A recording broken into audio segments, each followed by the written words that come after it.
యస్స థైరగాథ గురించి క్లుప్తంగా చూద్దాం. మీకు తెలుసా, సంపదలో పుట్టి విలాసాల్లో పెరిగిన ఒక యువకుడు కూడా జ్ఞానోదయం పొందగలడు. ఆ యువకుడే యస్స. అతనొక భిక్షువుగా మారి తన అనుభవాన్ని ఒక గాథలో చెప్పాడు.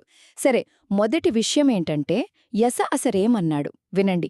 నేను మంచి సుగంధాలు పోసుకొని మంచి బట్టలు నగలతో అలంకరించుకున్నప్పుడే నాకు 3 ఉన్నత జ్ఞానాలు కలిగాయి అని చెప్పాడు.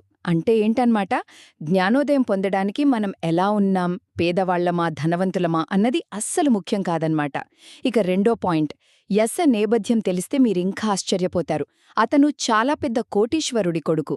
అసలు కష్టమనేదే తెలియకుండా ఒక బంగారు పంజరంలో పెరిగాడు. అయినా ఏమైందో తెలుసా, ఆ విలాసాలన్నీ అతనికొకానొక టైంలో బోర్ కొట్టేశాయి.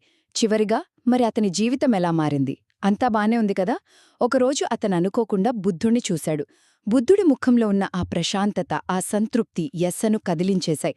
అప్పుడే అతనికర్థమైంది, నిజమైన ఆనందం డబ్బుతో రాదని, జ్ఞానం మార్గంలోనే దొరుకుతుందని. అంతే, వెంటనే సన్యాసం తీసుకున్నాడు.